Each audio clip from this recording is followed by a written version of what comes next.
que des audits ont été lancés et que jamais les conclusions de ces audits ne sont rendues publiques. Pourquoi? Veut-on cacher quelque chose? Alors, c'est une bonne question. Alors, je voudrais rassurer Monsieur Touboukla.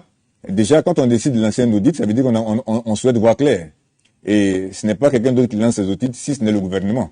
Ça veut donc dire que le gouvernement est préoccupé, soucieux de s'assurer que les audits se passent très bien. Alors, vous savez ce qui se passe?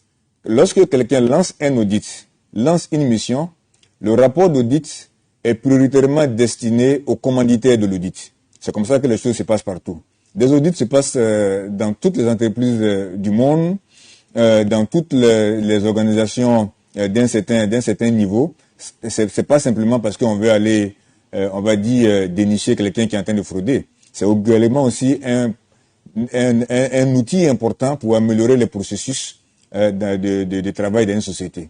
Alors, la problématique de la publication des rapports d'audit, vous savez, vous avez des sociétés qui évoluent dans des secteurs concurrentiels.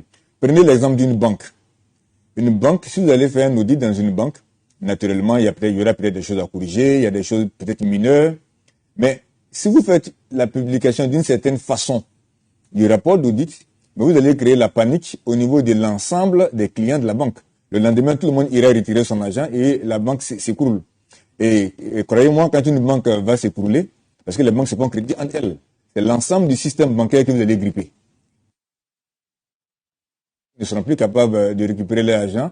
Les petits déposants qui avaient déposé leur argent ne pourront plus avoir cela.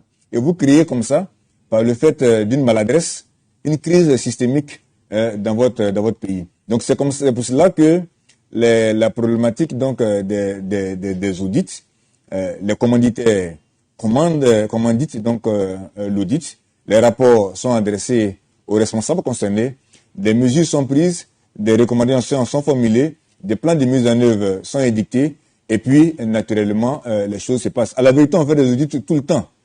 On fait des audits tout le temps. C'est parce que bon.